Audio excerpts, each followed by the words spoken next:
A very good afternoon to one and all. We are indeed happy and lucky to have our guest with us. May I please request you all to stand up and welcome all our eminent personalities.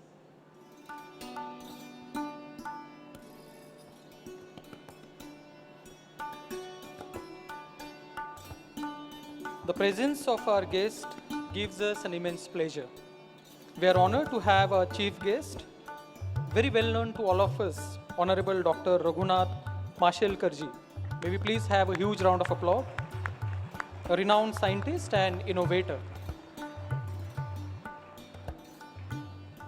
We are also happy to invite and have amongst us Honorable Shri Rajesh Mandlikji, the Managing Director of Setco Spindles India Private Limited, and Honorable Shri Gaurang Shahaji, an eminent designer. A huge round of applause, ladies and gentlemen, once again. Thank you. We are also happy to have our Honorable Founder President, Professor Dr. Vishwanath Karad sir, Mrs. Usha Devi Karad ma'am, Honorable Dr. S.G. Ghaisas ji, the President of Mayurs Pune, Honorable Professor P.B. Joshi sir, the Joint Managing Trustee of Mayurs MIT Pune. We also welcome Jyoti Dhakne ma'am. We cannot forget our Honorable Executive President of MIT Aditi University, Professor Dr. Mangesh Karad sir. Our Honorable Vice Chancellor, Dr. Sunil Rai sir. The Director of MIDCOM, Honorable Mrs. Sunita Karad ma'am. We also welcome our Registrar Mahesh Deshpande sir. Dr. Vasant Pawar sir, the Principal of MIT CFT. We welcome all of them with a huge round of applause.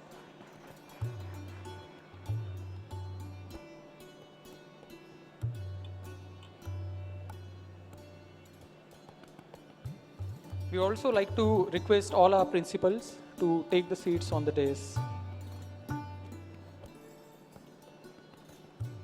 All our principals.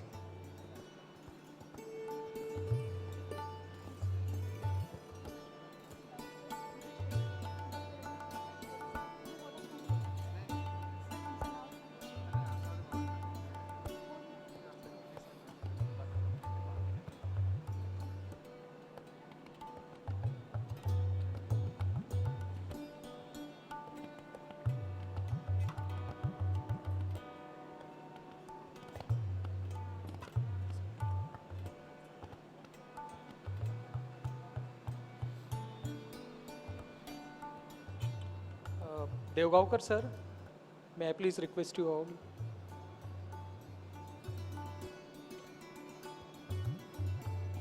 And Pathan sir, may I request Pathan sir to come and join us on the stage.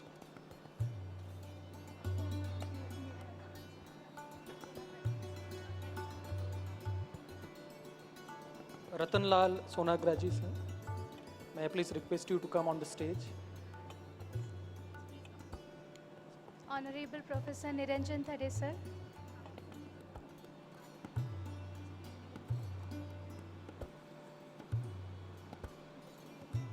I also request Niranjan Thade sir to come on the stage. I also request Panchal Professor sir. Dimant Panchal sir to please be on the stage.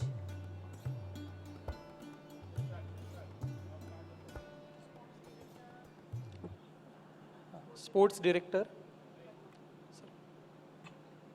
Okay, thank you. We welcome you all. On August 11th, 2015, the foundation stone was laid for the first time in the history of MIT ADT University. It is amazing to be a part of a full-fledged, innovative campus renowned for its marvelous infrastructure in such a short span of time. We are always blessed by our Honorable Founder President, Professor Dr. Vishwanath D. Karad sir. His vision is to provide quality education to masses and to every merit holder irrespective of one's caste, creed, or religion. The words, World peace and prayer are enough to express the powerful message of peace in the world and the importance of developing a warm, loving, and harmonious heart to bring happiness to ourselves and everyone we come into contact with. As per the tradition of MIT, we would like to begin our program with the World Peace Prayer. May I please request you all to stand up for the prayer?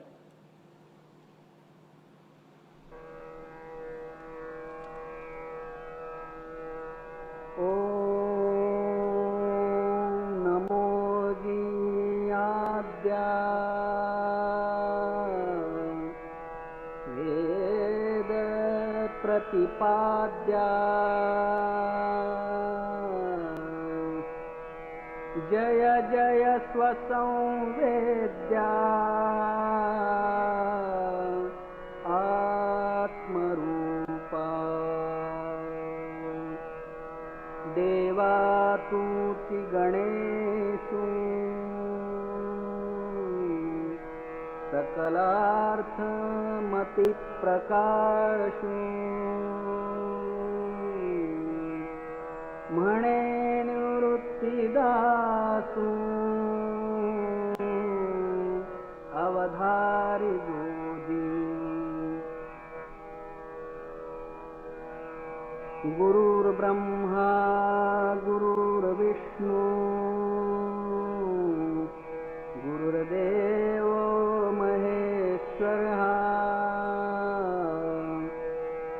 गुरुसाक्षात् परब्रह्मा तस्मै श्री गुरवे नमः।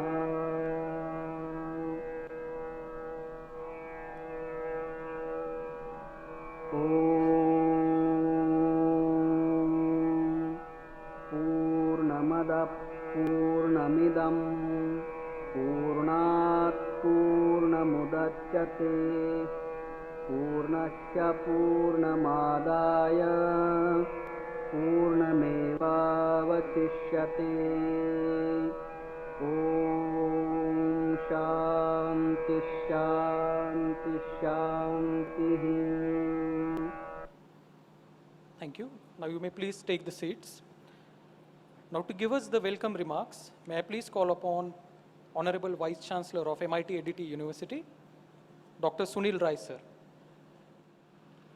A very good evening to all of you,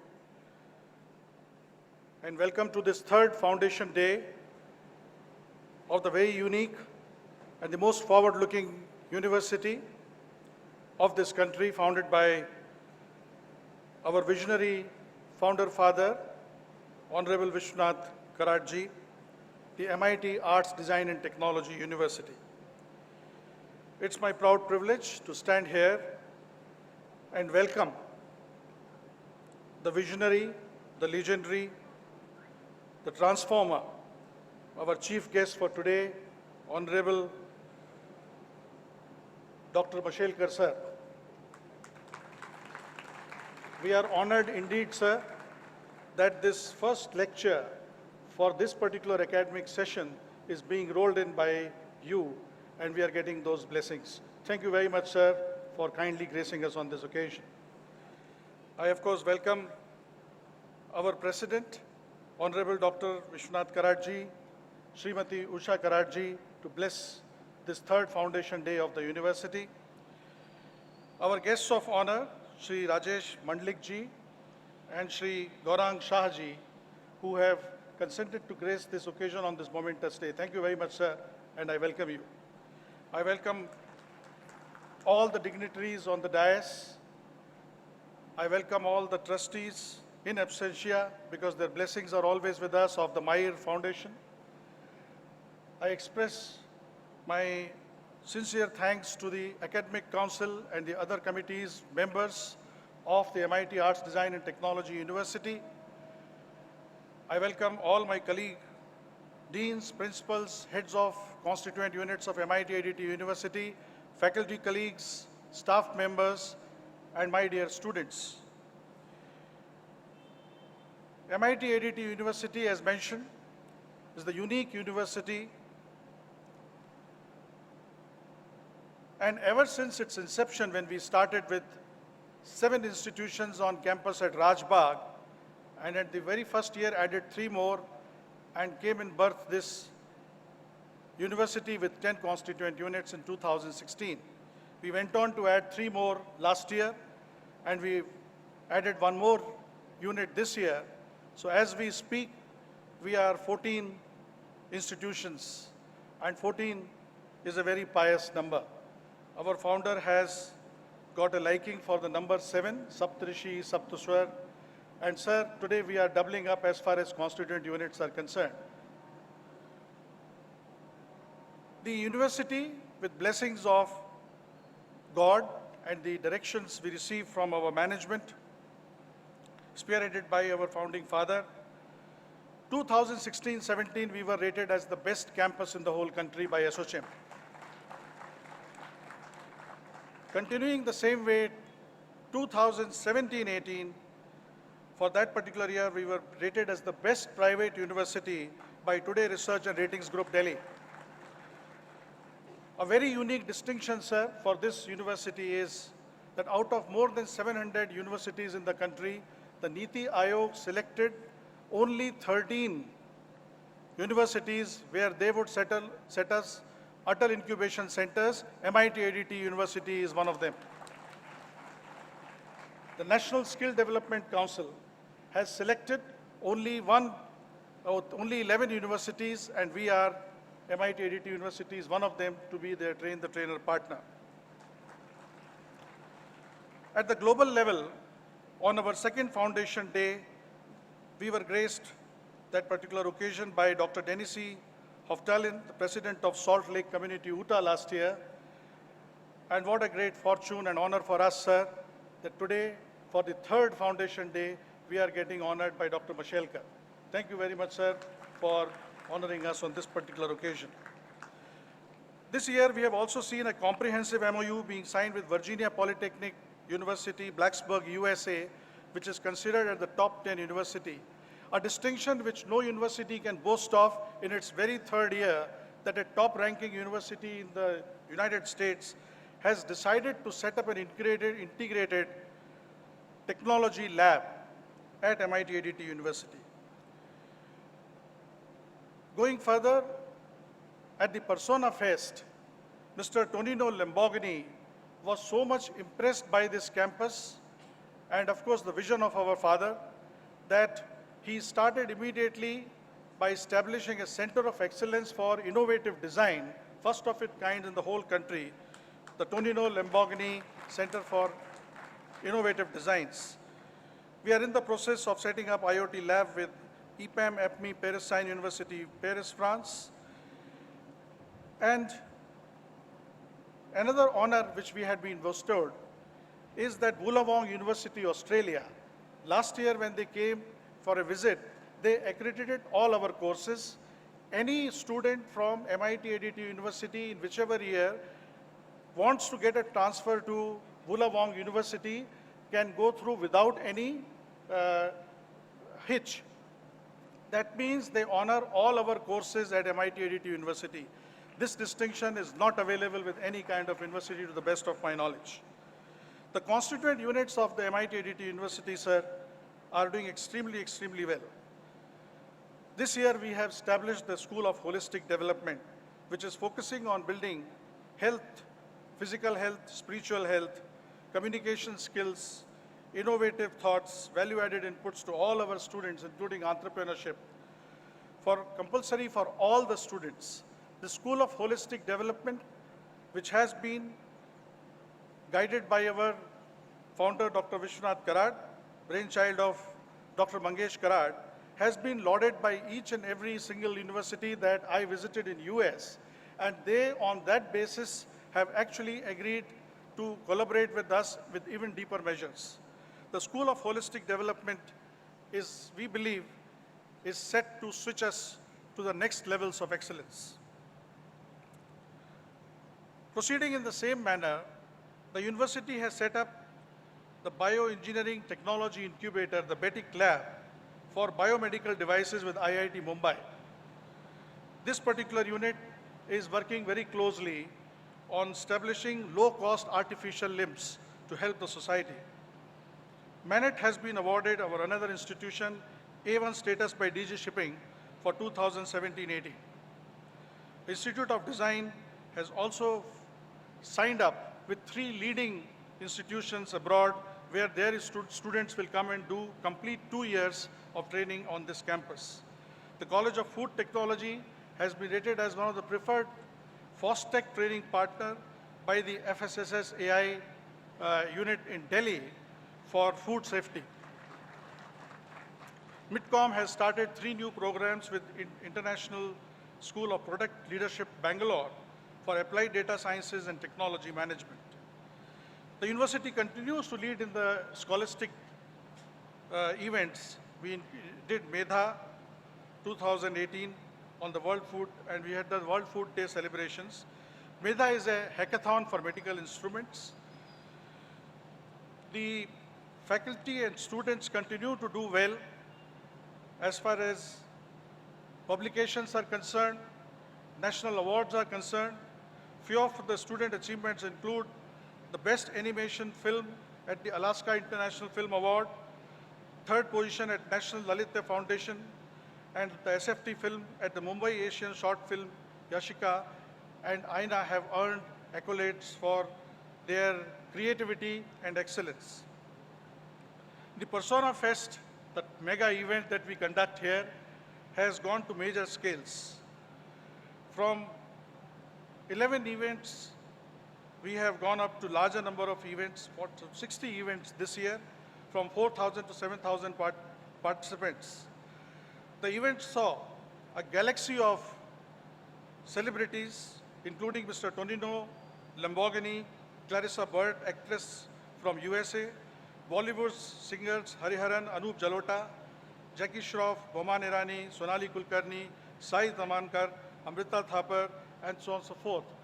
I'm giving this account to say that this university is becoming a favorite not only of scientists and technologists, but also of creative and artist pursuits. The Vishwanath Sports Meet has actually gone from 11 to 17 events this year, and from 3,000 to 5,000 participants from all over the country. And the university actually hosted a flagship event, which is All Maharashtra Sub-Junior Boxing Championship, where more than 300 plus participants and districts from all districts of Maharashtra had participated. So the dignitaries on the dais, I just wanted to inform you a little bit of glimpse. The details are actually going to be exposed in the book that we are going to release today about the achievements of this university. The university is, I would say, not only doing well, but the greatest blessing in my understanding for the university, sir, as that university is going to be a part of the landmark event which this whole nation will celebrate from 2nd to 4th of October.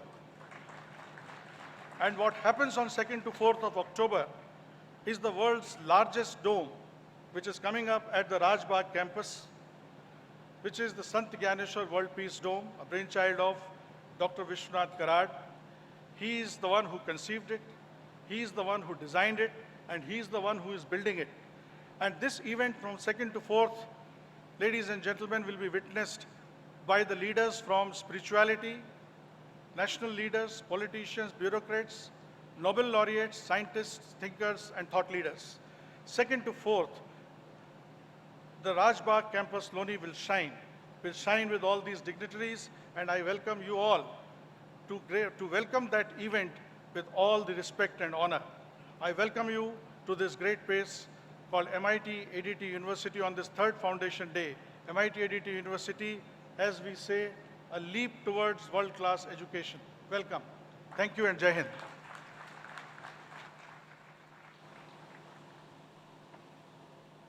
Thank you very much, sir.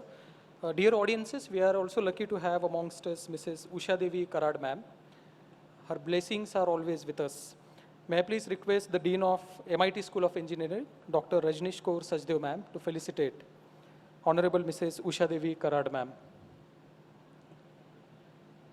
May we please have a huge round of applause.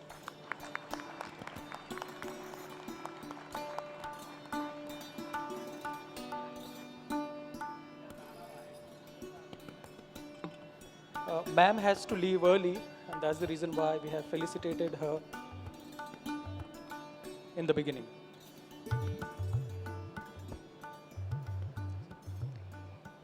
Friends, a lamp does not speak. It introduces itself through its light. The lamp is invoked as Tamasoma Jyotirgamaya, meaning the lamp leads us from darkness towards light. Knowledge removes ignorance just as light removes darkness. So let us light the lamp to bow down to knowledge, Mata Saraswati, goddess of knowledge, as well as to our Almighty. May we please request all our guests to proceed to the lighting of the lamp and Saraswati Puja.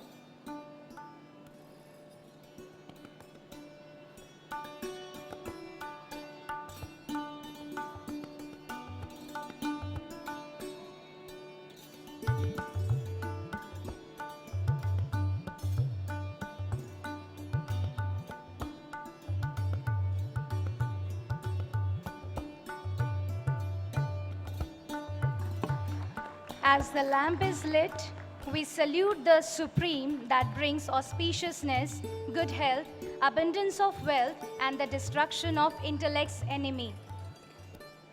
The stage is also called the seat of knowledge. Through the speaker on the stage, it is the God principle that actually performs the service of imparting knowledge. This flame burns perpetually to enlighten all individuals with the knowledge of our God. Thank you.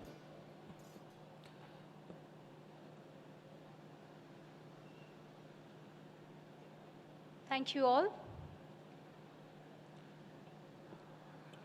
Now, may I take this opportunity to call upon our Honorable Executive President, Professor Dr. Mangesh Karat sir, to address the gathering.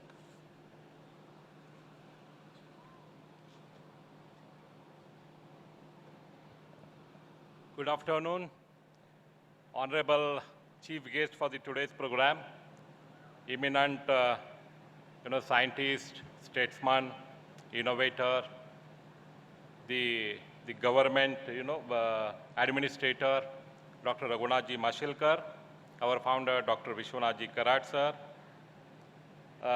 the other guests of honor, Mr. Mandlikji, Mr. Gaurang Shah, other Dr. Pathan, Ratanlalji Sonagra, other dignitaries on the dais, and my young friends.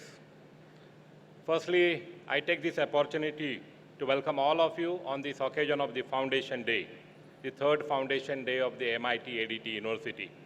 Exactly as said by our Vice Chancellor, on 11th August 2016, Dr. Anil Kakodkarji, he inaugurated the university with his academic address. And this is the third address we are going to listen. And in last 2 years, so I take this opportunity to welcome all of you. And I also convey my best wishes to all the students, all the faculties on the occasion of the Foundation Day.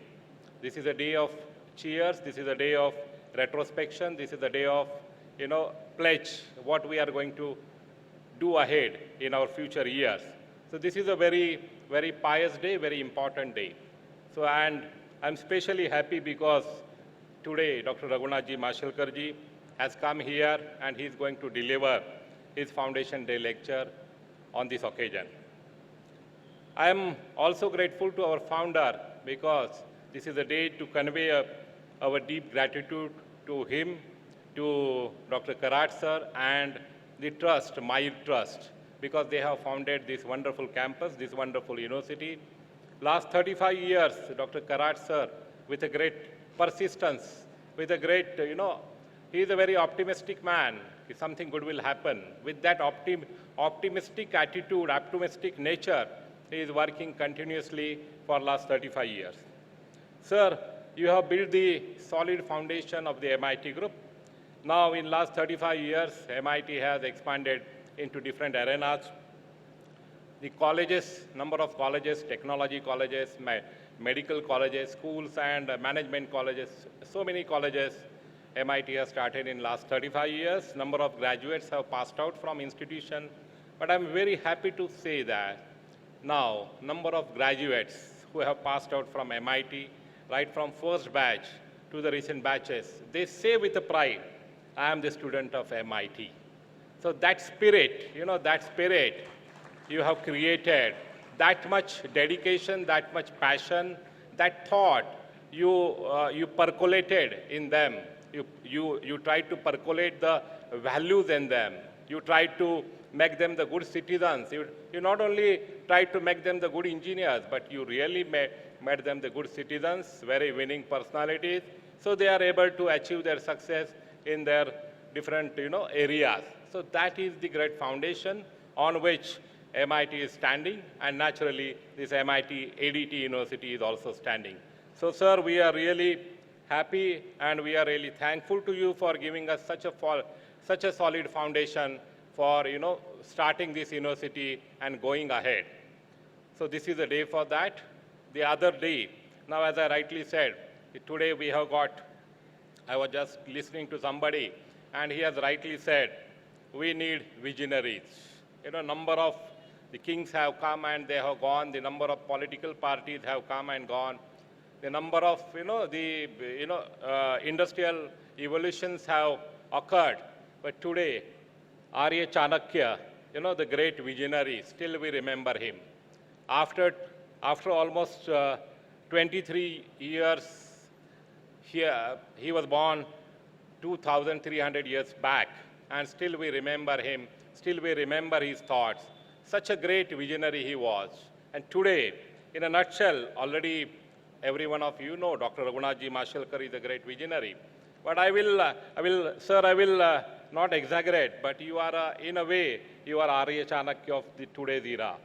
The coming generations, after 2,000 years also, they will remember you for your contribution to the science and technology, for your contribution to the education, for your passion for the education. You are entirely delivering lectures, you are igniting thousands of minds of our country, and you are of the abroad also. You are a motivator for the biggest industrialists like Reliance, but also the smallest student of some university. MIT, you love MIT, so MIT is privileged to have you as our mentor. But you are really Arya Chanakya of the today's era. We will not be there to see how much people will take your name. So we are very happy to listen to you. Your blessings are required on this occasion. With your vision, as rightly said by my Vice Chancellor, our Vice Chancellor, as I also said, Karat sir is very optimistic. And I also believe that today is tough. We find that today is tough. Tomorrow may be much tougher. But day after tomorrow is a beautiful. But number of us, we lose hope only tomorrow. By the tomorrow evening, we lose the hope and we do not work on the project. But here are the two people, Dr. Vishwanath Karat sir and Dr. Raghunathji Mashelkar. They believe in every day is going to become more beautiful. So friends, with that vision, these people are working. And in MIT, whatever they have dreamed, they could achieve it. So this is a day of positive attitude. And so I am happy. So we have to revise. We have to revise the vision of our different schools. In this MIT ADT University, we have a number of innovative schools. Engineering school, we have a number of innovative programs. We have heard your lectures on the innovation and entrepreneurship. Yeah, today's universities, we have to really give that ecosystem to our innovators. Those with ideas can come out and they can join our incubator, forums, and they should be able to give the products to the society. We need more entrepreneurs. Rather than the job seekers, we need job givers. And I think you are the authority. You can give that master stroke about the innovation. We are going to establish that innovator center here. Number of all the institutions are very niche area institution, but fortunately my whole faculty is very dedicated, even though institution is hardly 2 years or 3 years old. But Design Institute, Maritime Institute, everyone is trying to revise their vision every year, refine their vision every year, and trying to be the center of excellence in their areas. So with this is the real, last 1 year, I was talking to Vice Chancellor. I have come here since last 1 year, I'm sitting here. I see that enthusiasm, that energy in my people, in my faculty, my students. They are really, all the activities they deliver with the same enthusiasm, or rather, every time they raise the bar of their, energy and the quality. So this is the commitment, and my colleague friends, this is what Karat sir has created, the foundation, the wonderful foundation, the legacy, what we have got, we have to maintain that legacy. People after 10 years also should say, after 25 years also should say, I am graduated from MIT ADT University, from MIT group. And for that, we have to work very hard. We can't, as I said, we have to work hard. The days will be tougher, the competition will be tougher. But with the, with the interaction, with an innovative way, with a more the passion, energy, if we work on our objectives, we can achieve that success. And that will be the real commitment to our founders, to the visionaries like Dr. Raghunathji Mashelkar on this Foundation Day. So with these words, once again, I welcome Dr. Raghunathji Mashelkar. I also welcome Dr. Mandlikji. He is an entrepreneur from the Marathwada area. He is a self-made man. He has spared his time. I was talking to about entrepreneurship, and here is a first generation entrepreneur who also have a designer. Gaurang Shahji is a designer. He's quite young, but these are the new, Gaurang Shah is a new role model of a young generation, because design is a buzzword of the today's generation. So I welcome both the guests. I also welcome Mr. Ratanlalji Sonagra, the writer, who is a social personality. He's a very famous in whole Maharashtra, in whole country. He's a great scholar of Ambedkar literature and about the Buddhism. So I welcome you, sir. Dr. Pathan is our own man, so I welcome him. I welcome all of you. Thank you. Thank you very much, sir. We are highly motivated are the words to describe our happiness today. Ladies and gentlemen, Honorable Dr. Raghunath Mashelkar ji is our chief guest of today's program. A dangerous optimist, Honorable Dr. Raghunath Mashelkar ji is uniquely multifaceted. In 1998, this scientist received JRD Tata Corporate Leadership Award, an exclusive honor reserved for Indian corporates. In 1998, he was also elected Fellow of Royal Society, the topmost honor reserved for world's path-breaking scientists. But then he also pioneered Gandhian engineering, more from less for more people, catering to the needs of the poor. And why? Honorable Dr. Raghunath Mashelkar ji says, as a poor boy, he studied under street lights. He understands the pain of poverty. Honorable Dr. Raghunath Mashelkar ji valiantly fought and revoked the wrong US patents on turmeric and basmati rice based on India's traditional knowledge. But to US multinationals, he licensed patents based on modern knowledge of Indian laboratories, pioneering the trend of reverse transfer of technology. As its leader, our chief guest of today transformed CSIR, the world's largest chain of laboratories, heralded as one of the top 10 achievements of Indian science and technology in the 20th century. He has received Padma Vibhushan at the hands of the President of India and Star of Asia at the hands of George Bush Sr., former US President. If God permits one wish, the Honorable Dr. Raghunath Mashelkar ji says he will ask for one day on earth again in 2050 to see his dream coming true, India as a leading advanced nation. I would like to request our Honorable Founder President, Professor Dr. Vishwanath Karat sir, to felicitate Honorable Chief Guest, Dr. Raghunath Anand Mashelkar ji. And I request all of you to give a standing ovation to our distinguished dignitaries And our chief guest for today, Dr. Mashekar ji, a renowned scientist. We are blessed to have him here.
Thank you, everyone.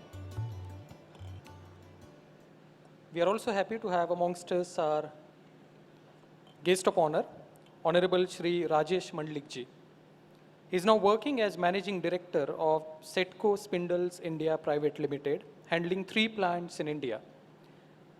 He is DME and graduate in Production Engineering of 1989 batch from the University of Pune. He started his career with SKF India Limited and worked in production department for 5 years. He has also worked with Roland Hydroquinone Private Limited in sales and marketing for over 8 years. Honorable Shri Rajesh Mandlik ji started his business by the name of Ultra Precision Spindles Private Limited in 2002. He has also authored a book named Abhiyantyacha, featuring his own life story. He is also an active blogger and traveler. He is Guinness record holder for being the part of the longest human chain under sea water by scuba diving. May we please have a huge round of applause. May I please request our Honorable Founder President, Professor Dr. Vishwanath Karad, sir. I would like to request our Honorable Executive President, Professor Dr. Mangesh Karad, sir, to felicitate Honorable Shri Rajesh Mandlik ji.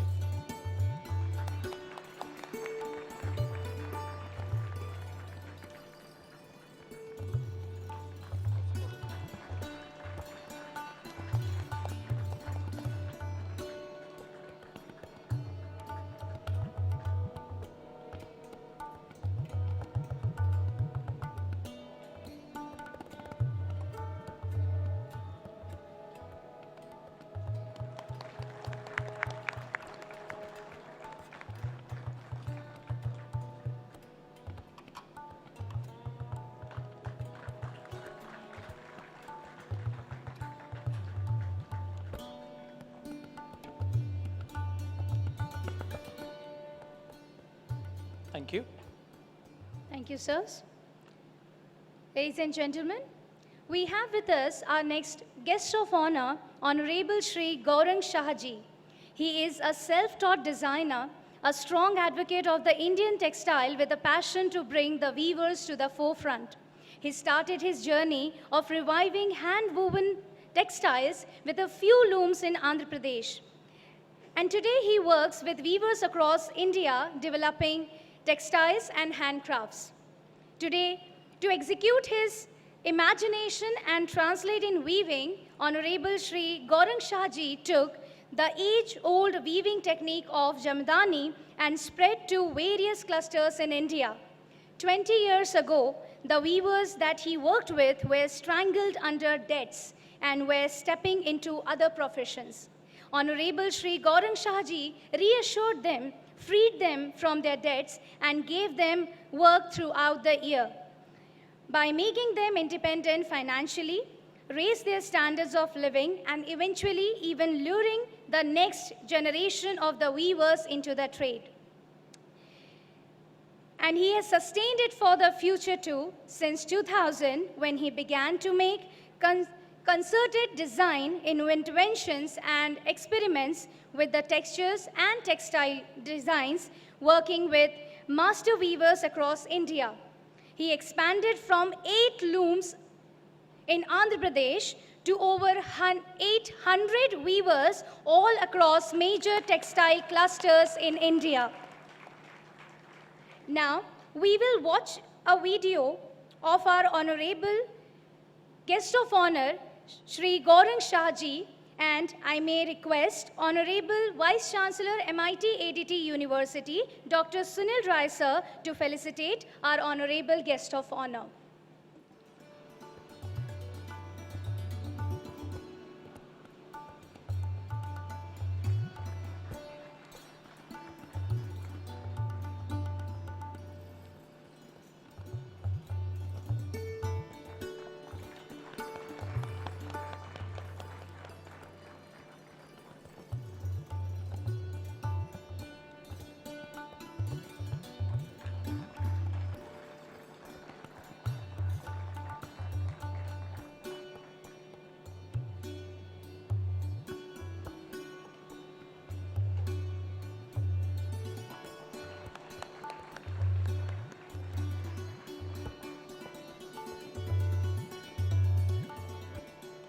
Thank you. May we please have the video?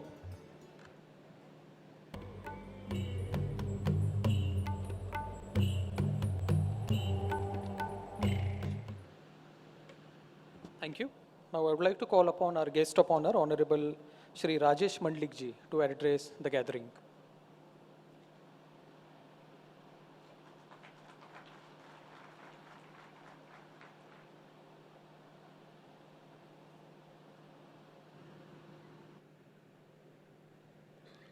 Respected Dr. Mashelkar, Dr. Karad, all other dignitaries on dais, and my friends.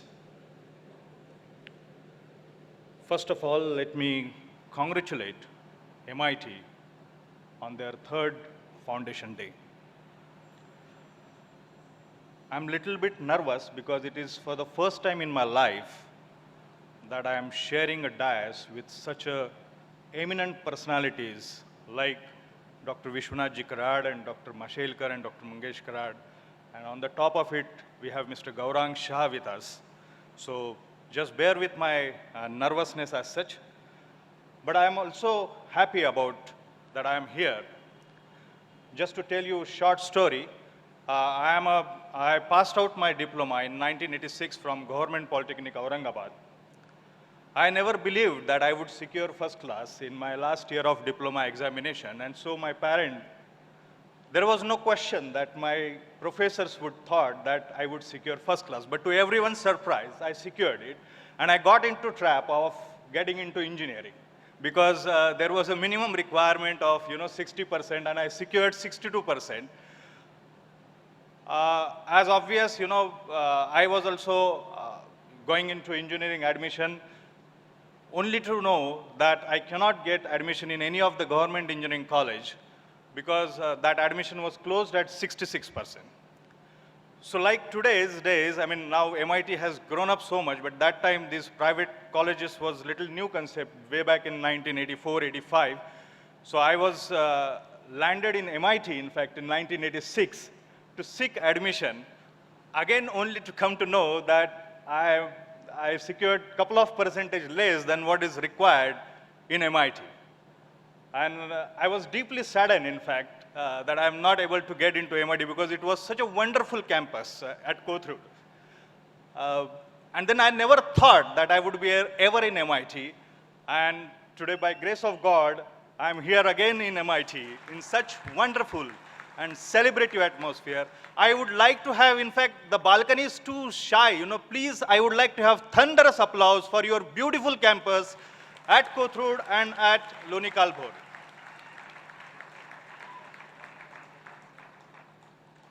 I am asked to talk on entrepreneurship, me being the first generation entrepreneur. And I think the first lesson, just incidents I have narrated to you, that the never lose hope, miracles do happen. So thank you very much for inviting me over here. My journey of entrepreneurship is pretty simple. I mean to say, आमच्या मराठीमध्ये बोलतात ना, साधारण भात सारखी story आहे. There is no spicy story. I have never come across with any kind of problems as such. I mean, many times, you know, we hear that people, they put lifetime saving into the business, and then for God's sake reason, the business tanks, and then they rise from bottom, and again they make their world. Unfortunately or fortunately, my story, it's pretty simple. I have never slept on the streets, and there was no problem of feeding, you know, day-to-day grocery bills. There was no problem of feeding my, you know, children's school fees and all. Because I just started my career with SKF, worked there for 5 years, and then joined a sort of a business come job with a company called Rollon Hydraulics, worked there for 8 years. And then so when I joined my business, actually I was a little well off, you know, driving four-wheeler, and then my wife, who is a MD pathologist, who had a decent earning of rupees 15,000 a month. So what I'm trying to tell you is, and then when I actually landed up in business in year 2002, I was backed up by one of my friends called Vikas, and he was always there with us. He's still the business partner with me.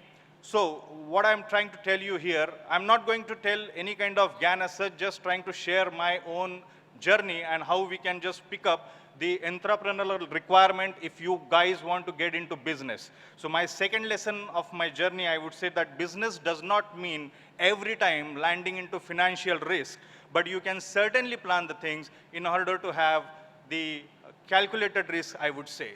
So that's, I would say, the second lesson of my journey. All my life, academically, I was never amongst top 5, never. For a change, I was 5th in my class in 10th, and I was 5th in my 3rd year of engineering examination in the university. But it was something like, you know, I mean, there is one incident happened when I was in 7th standard. I got silver medal in running, and I came home showing with a great amount of pride to show it to my mother that I got silver medal. 15 days later, my mother, she came to our school to attend one parents meeting, and I heard one of my friend's mother talking to my mother, telling her that how funny that running race was. There were only 2 players. You know, my son got gold and your son received silver. So what I was trying to tell is that in 10th class, when I stood 5th, there were just 21 of us.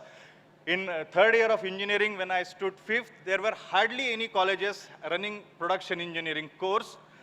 But there are many things in my life, whether it was job career or it was in professional career or it was in business, that we have done many things for the first time in India, and probably few things for the first time in the world. So, I mean, this has always kept us ahead of competition. And so I mean, I can list down at least 15 or 20 things which we have done for the first time in India. So I can say that the lesson 3, which Jack Ma of Alibaba said, that it's okay even if you are not ranked 1, but be the first to implement any idea, be the first to execute any action. And if you're ranked 1 and have entrepreneurial qualities, probably you become a personality, towering personality like Dr. Mashelkar. But if you are not ranked 1, you're no average students, and if you are the first to execute idea, you have the possibility of sharing a dais with him.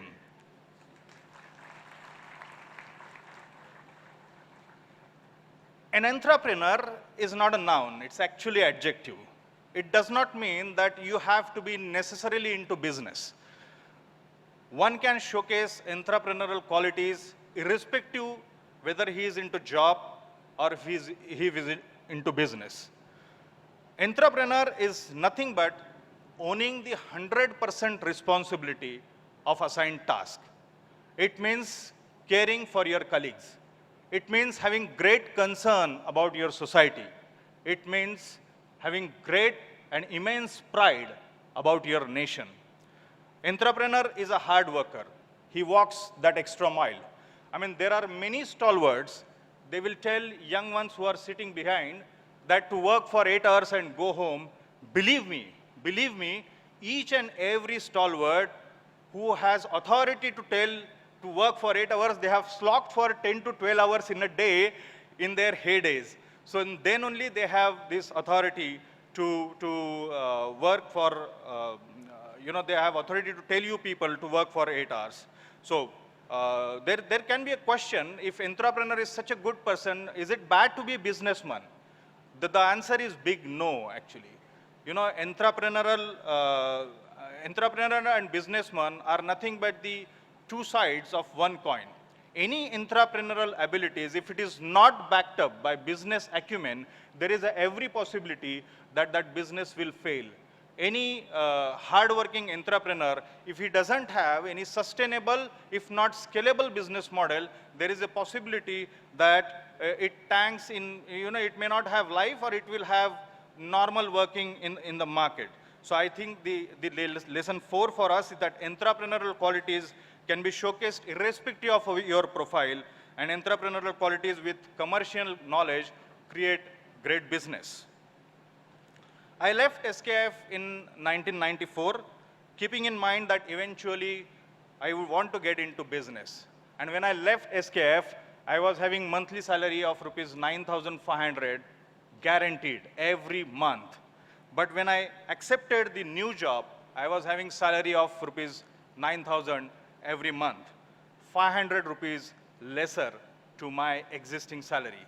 My parents were not talking to me for over a month, and it's quite obvious because at one point I was leaving a company like SKF, which was multinational company, 2,500 people on board, 400 crores rupees of turnover there, and to join the startup venture with, I was the 4th employee, and the most damaging and concerning fact was I was choosing a job with 500 rupees less. And so why I was doing this? So if we have the answer to that, why are we doing that, probably then what, when, how, it becomes a secondary in our life. So I say the lesson 5 as to pose the goal, sometimes back pass is necessary. In one of the college, on finishing lecture, we had a question and answer session, and I was asked question, is evading tax very difficult? I mean, for first few seconds, I did not understand what this young aspirant in his 20s was trying to ask me, that evading tax, is it difficult? Believe me, my friends, whatever values you are living, honesty and integrity has to be there. If you pay the tax, you can have the most blissful life. So I would say having strong balance sheet, it makes your life easy. So I can say the lesson 6 is be a great taxpayer for your country. It not only consolidates your own business, but it helps to build great nation. As per company law, employer is liable to offer Provident Fund and ESI to its employees when its head count is 20. When we started business, these both schemes are fantastic social security tools offered by government for the employees. When we started this particular business, we have started these activities when our head count was 5. So irrespective of size of your company when get into business, please try to make your employees socially secure. Try to strive for increase their intelligence quotient, train them irrespective of the fear they might leave the company. Don't worry about it, just try to increase their intelligence quotient in your company. So lesson 7, as Richard Branson quote, that train people so well that they can leave your company, but treat them so well that they don't want to. So as Dr. Rai said that there are many 7, and it is a magical figure for Dr. Karad. So these were the incidentally 7 lessons that I have derived out of my experiences and tried to narrate with you, tried to convey the values on which we have built up our small business of spindle reconditioning in India, sitting in one corner of Pune. Somehow it was notified by the US company called Setco, and now we are part of multinational. Thank you very much again. Thank you very much again, MIT committee, for inviting me over here to share my views with young ones and to let them know that doing business is not always a risky affair, but as Ms. Mangesh sir said, that you can be a job giver instead of every time job seeker. But again, just before ending up, doing a job is not a bad thing. Just while doing job, you can showcase the entrepreneurial quality and you can call ourselves as an entrepreneur in the company. Thank you very much for patient hearing. Thank you.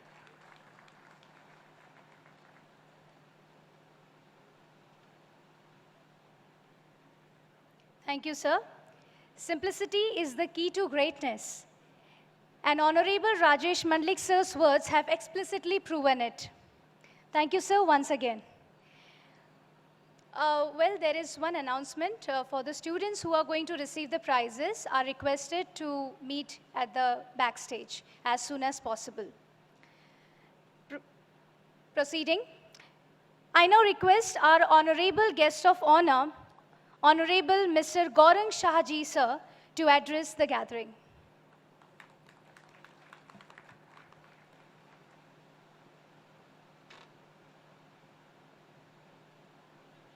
Namaste,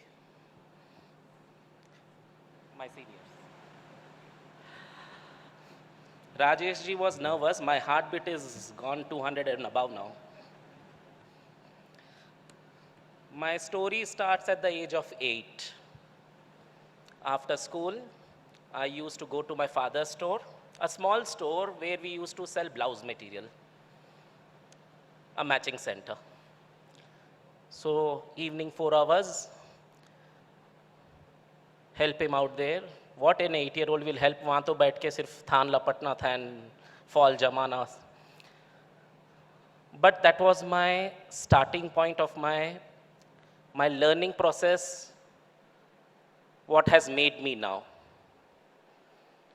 I learned colors, I learned textiles, I learned textures. I was fascinated by the saris which used to come to match for blouses. Means it was like a dream come true for an artist. You have a whole 6 meters of canvas you can play with. Anything you want, you play. You can do anything with it. My mother used to wear beautiful saris. And she was also so passionate about saris that almost every day she used to go for shopping of saris. So I also used to hang around with her. Finished my 10th, joined college. But somehow that college atmosphere didn't gel with me, that ragging and that whole atmosphere. So I was a dropout. And class 11th, I was a dropout. But somewhere something had to be done with life. So my father and my mother said, you have to join some course, something you have to do. So I joined a 2-year interior designing course in a small place in Hyderabad. And in this place, while I was learning this 2 years, it sharpened my thought process of designing. My thought process of colors, textures. But after completing this course, again, I was back in the shop. My father was alone. He said, "Kya jayega dusri jagah kaam karne? We have our own business." So full time in the shop.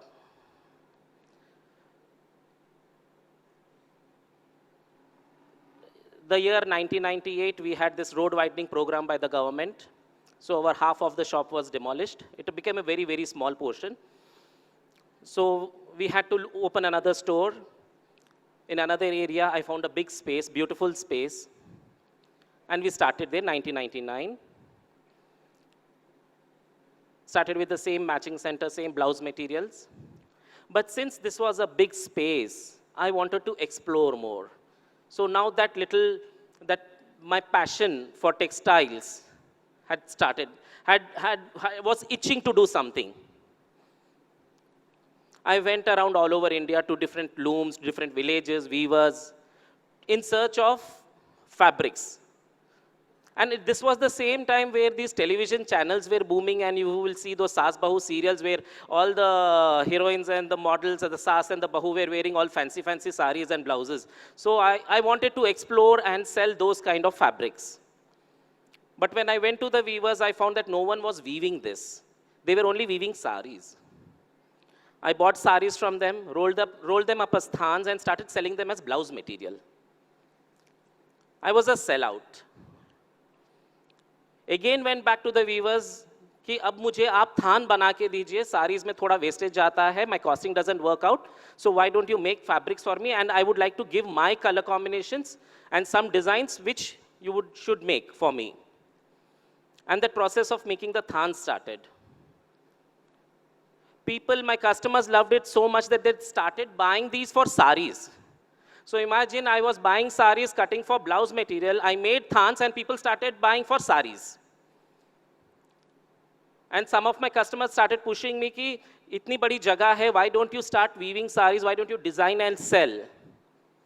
And this was the time, the year 2000, 2001, when handloom was dead. Weavers were leaving their job, going to other industries. Chiffon, georgettes, embroideries, this was the only thing which people were wearing. Handlooms matlab hamari dadi log pehante hain, they used to say. So by chance I found a weaver. There was this village in Andhra Pradesh, Uppada, near Kakinada. And this weaver had come to Hyderabad for an exhibition, and I used to go to lots of exhibitions in search of new things. So I found this weaver and I was fascinated by the saris which he was selling. So I asked him the techniques and how they do the designing and all, and he said, why don't you come once to the village, see how the weaver works, what the limitations are, what the restrictions are, and then if you give a design accordingly, I will make it for you. I went to the village, sat there for 15-20 days, learned the technique of weaving, saw what the restrictions were, what the conditions were, how the loom was set up. Came back to Hyderabad and went and bought some textile books. I was really fascinated by this village, the way they were working. And the weaving technique, what they followed was Jamdani. And it stuck in my mind. The beauty of Jamdani is, you give a design and you can change the design n number of times on the loom.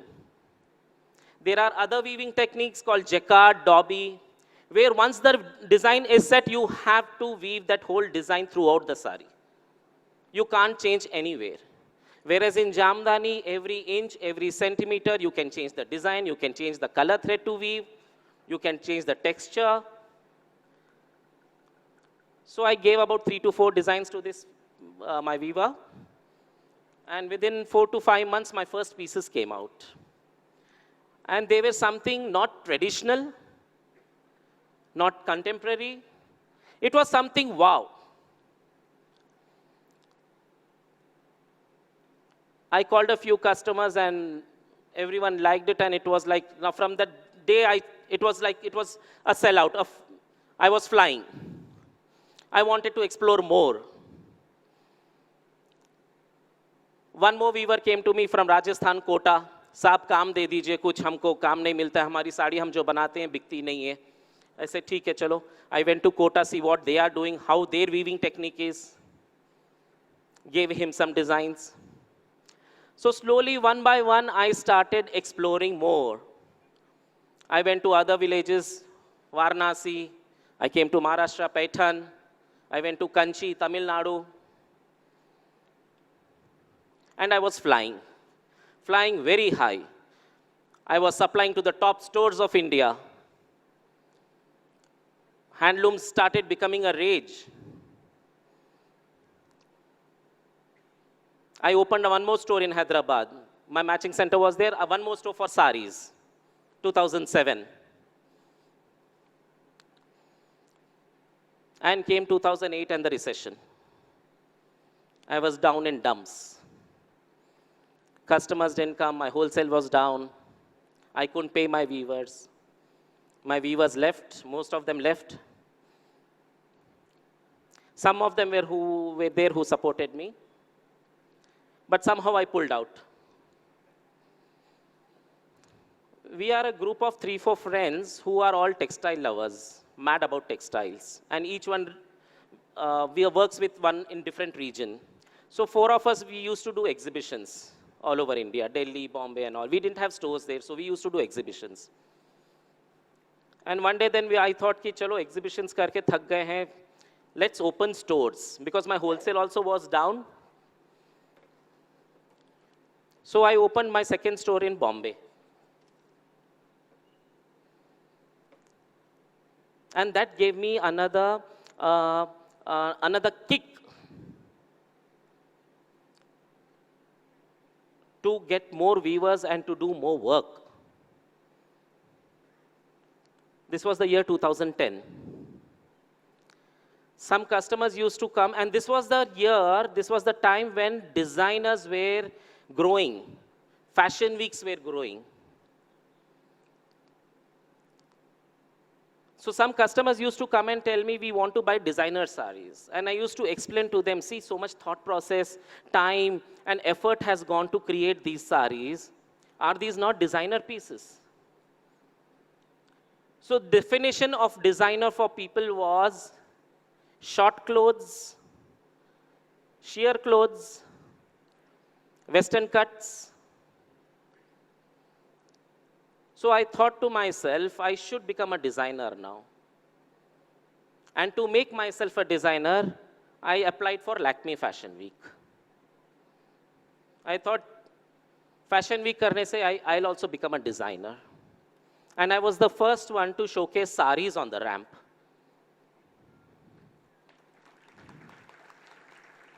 Second season, I got the Best Designer Award. So season after season, I showcased one part of India, one type of weaving, one type of textiles. There is this Fashion Design Council of India where a designer becomes a member. I applied for it immediately.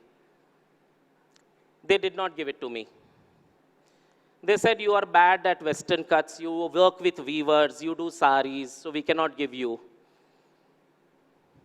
You have not studied textile or fashion design from any institute. I thought I will apply at NIFT and do a short course so I can get a degree. But I didn't do it. Somehow I said, nahi, chhod do.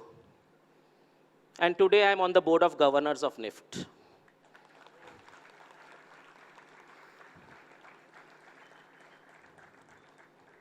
There is this fancy word called sustainability. आजकल बहुत चलता है, press में इतना उछालते हैं, viewers को sustain कीजिए, viewers को जिंदा रखिए and all this. For me, sustainability is continuous thinking process. Keep coming up with designs. Never kill your passion. Passion has to be there 24 hours a day. Thinking of design has to be 24 hours a day. Creating things. Today, I run 9 stores across the world.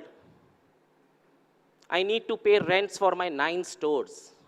I need to sell every day.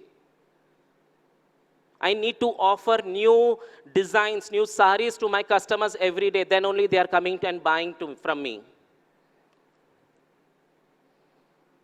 You have got a beautiful platform here. It's not necessary I'm talking about fashion design. It's about design.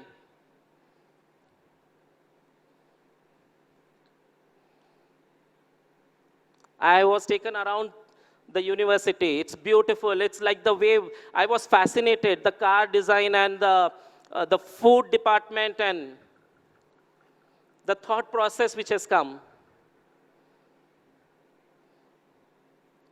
This is the first time I am going through something like this.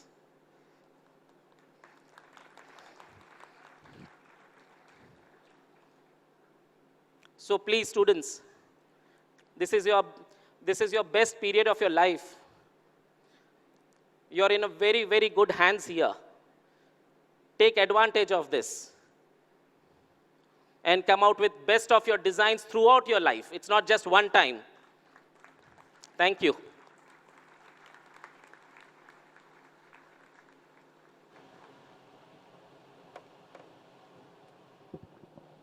Thank you very much, sir, for your influential message.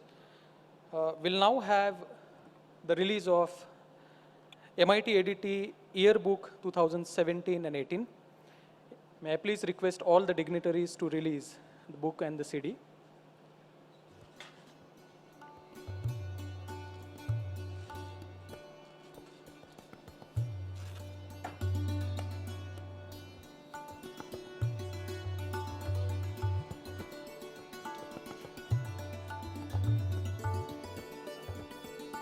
Thunderous applause. That's MIT ADT Yearbook 2017-18.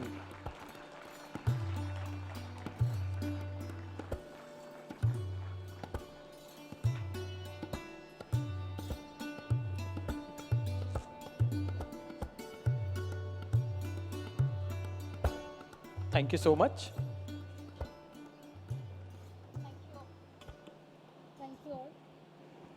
Thank you all. I now request our honorable chief guest of today, Dr. Raghunath Mashelkar ji, to address the gathering.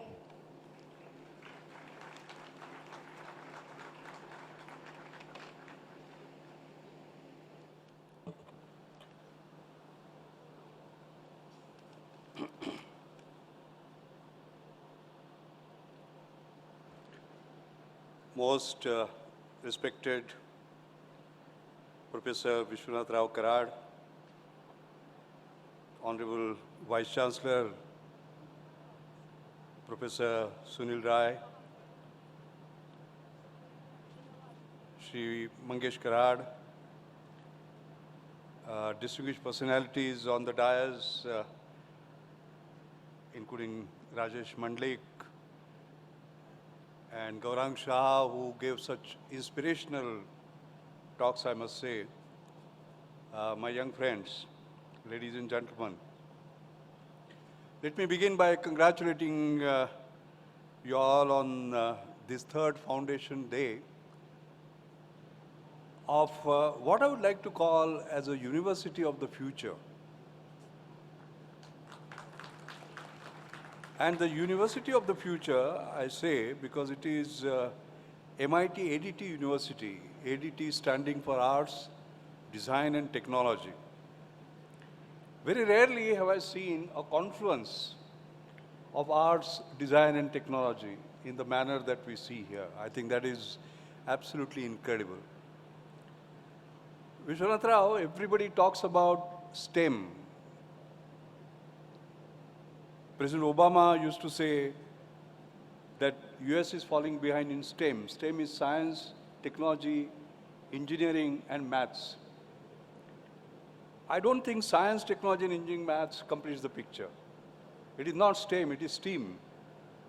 Science, technology, engineering,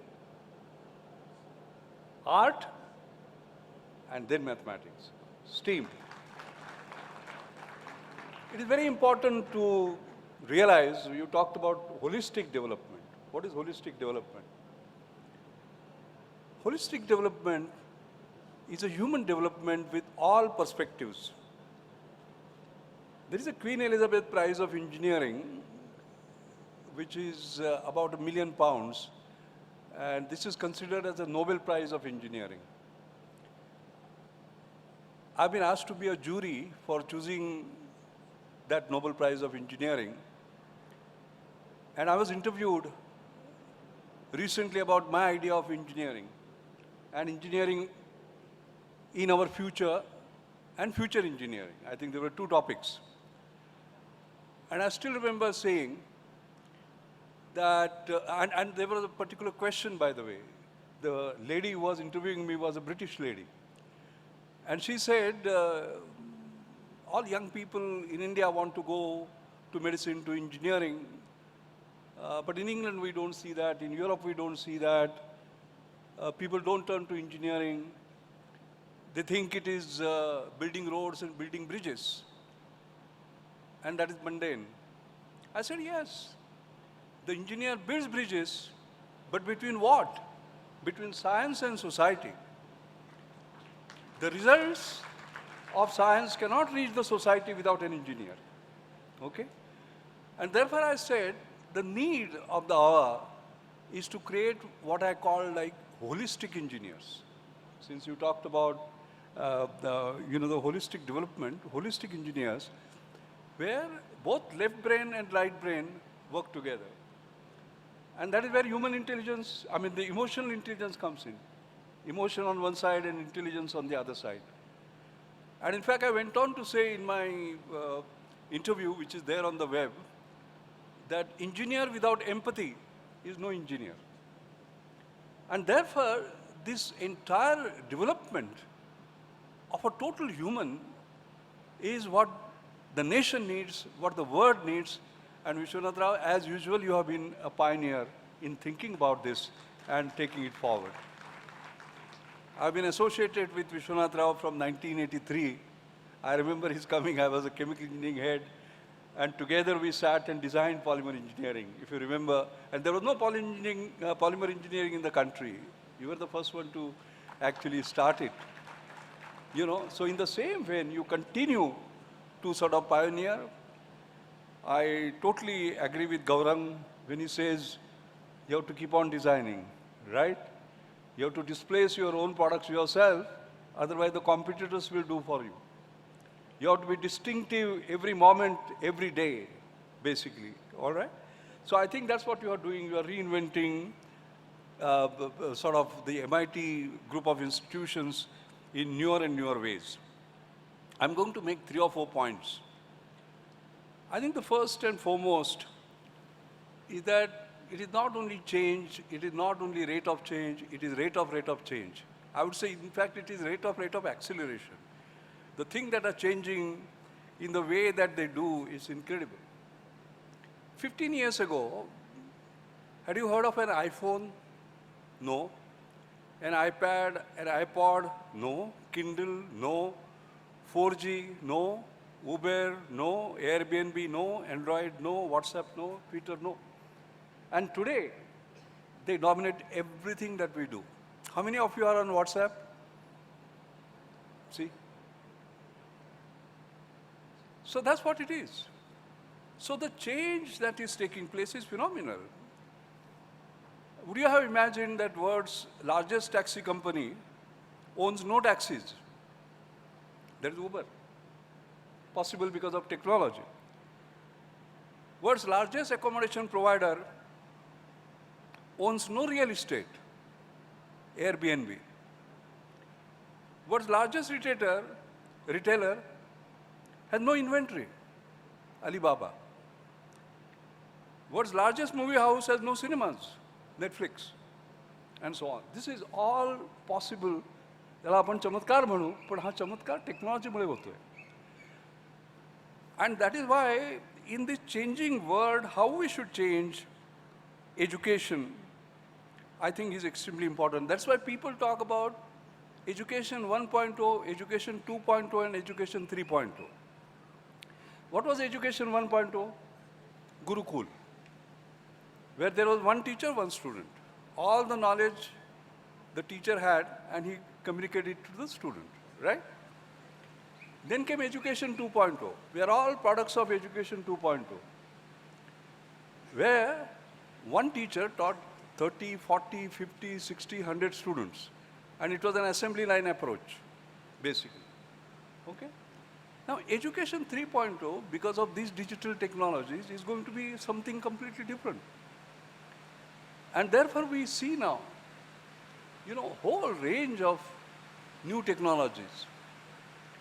Whether it is Internet of Things, whether it is big data analytics, whether it is artificial intelligence, whether it is advanced robotics, whether it is blockchain, virtual reality, augmented reality, mixed reality, all these technologies are going to change everything basically that we do. I was very happy when Mangesh told me that you do have now these offerings on artificial intelligence and big data analytics and so on and so forth. That's wonderful. Data is the new oil, by the way. Okay? And they say AI, artificial intelligence, is the new electricity. So the definitions have changed as a matter of fact. ExxonMobil used to be the top, right? Oil. Who is at the top now? Apple. It hit $1 trillion. $1 trillion, the first company to hit that. All based on this, actually. So therefore, this world is changing. The way artificial intelligence is making a change, in fact, one must realize that we are preparing the students for the future.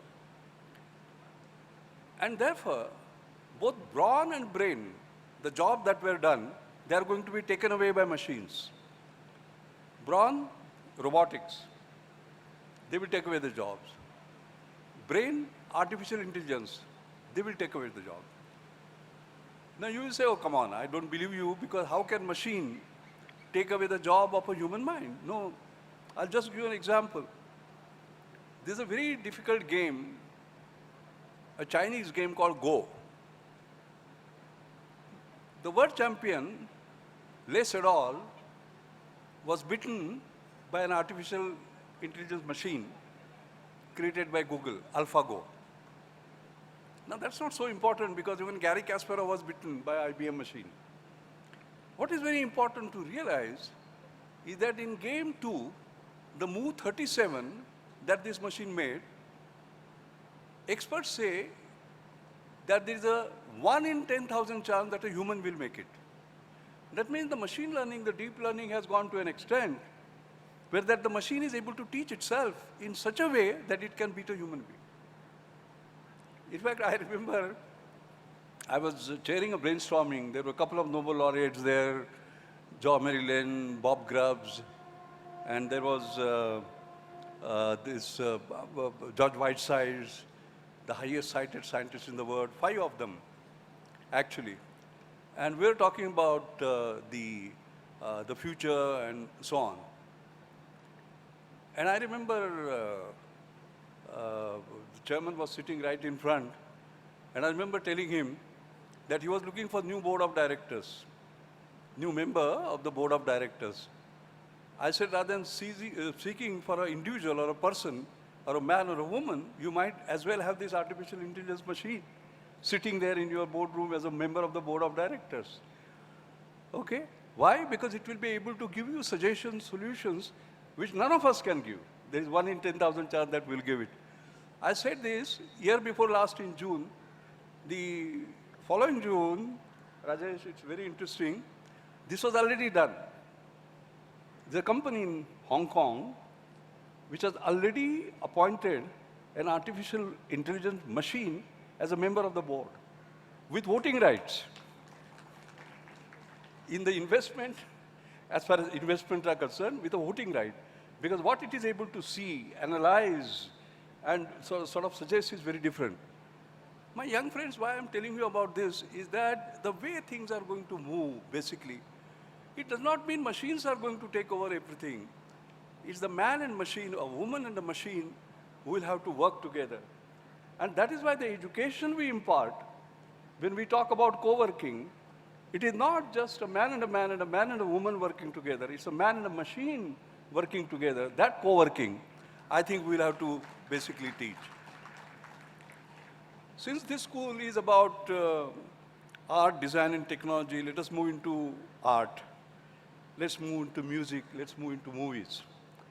So you'll say, all right, everything can be taken away by the machines, but surely what requires a complex analysis, subtle judgment, creativity, cannot be taken away by machines.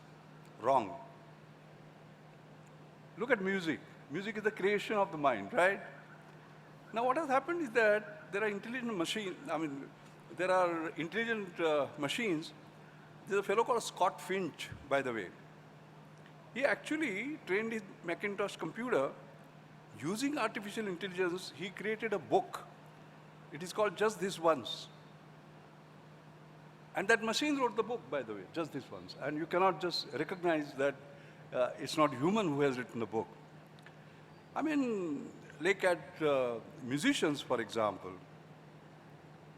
35% of musician jobs have been lost during last 3 years. Why? Because machines are doing it. How do they do that? Well, they use high technology. They create, the entire voice is digitized. Digitized part is stored, the sounds can be stored now, and you can create an entirely new symphony orchestra, basically.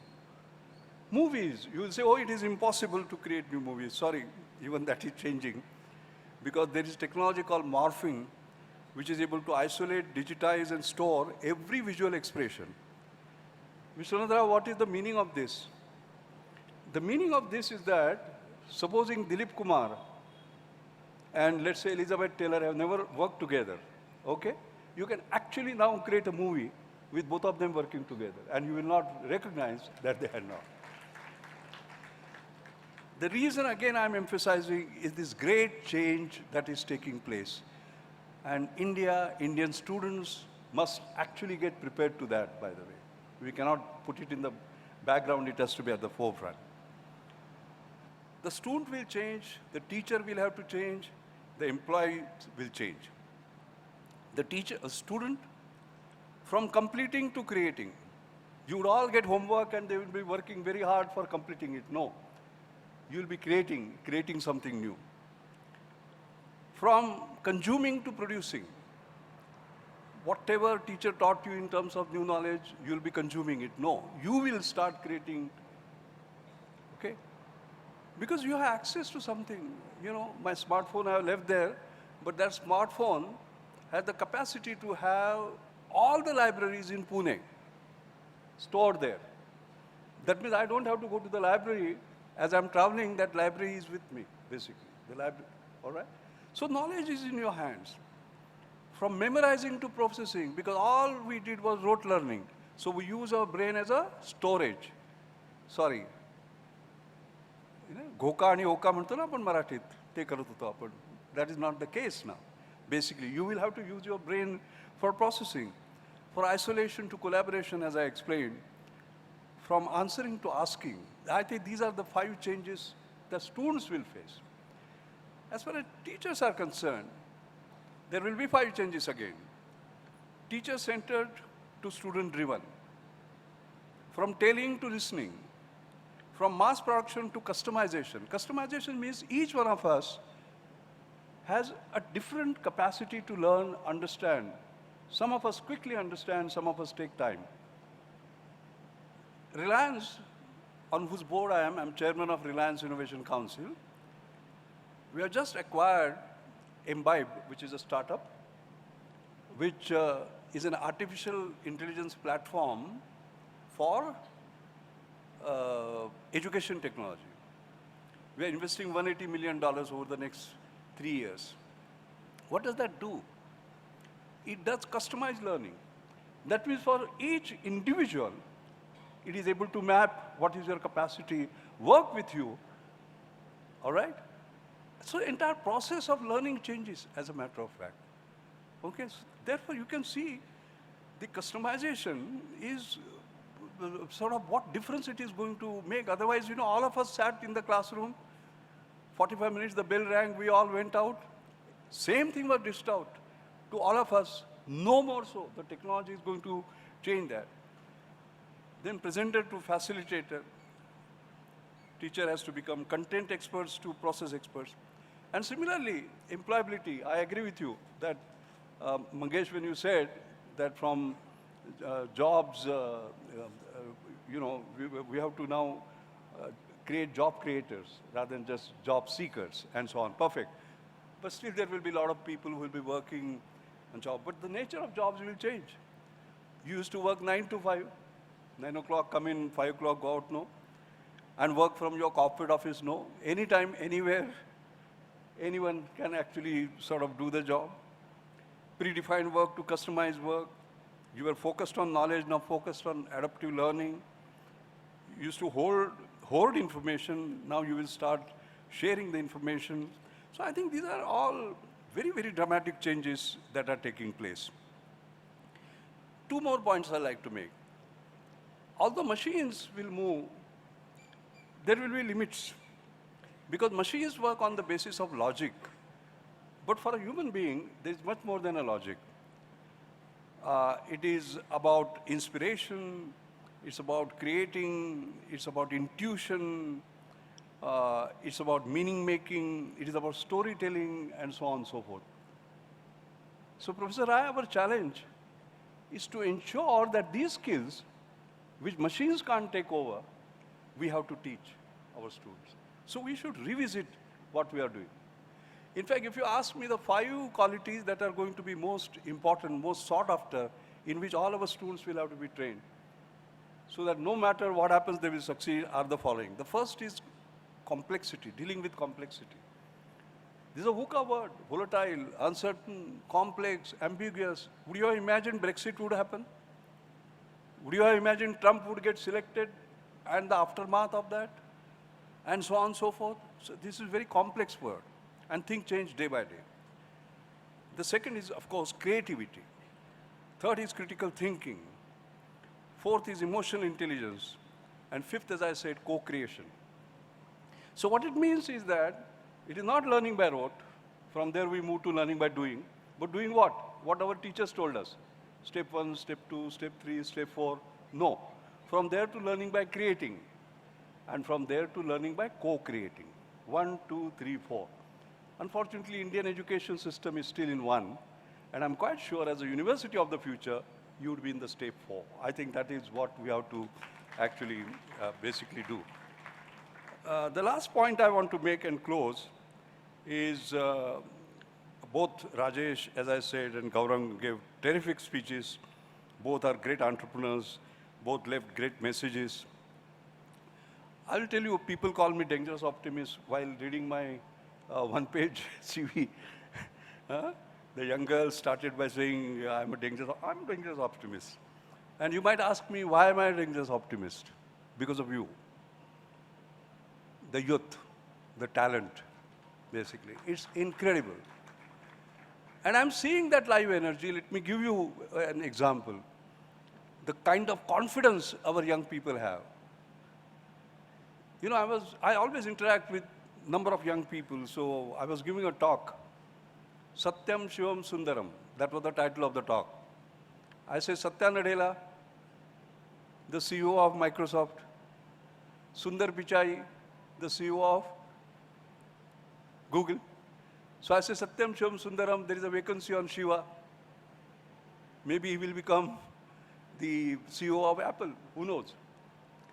So one young fellow got up, very respectful, by the way. Young people are very respectful. They say, sir, I don't think you understand,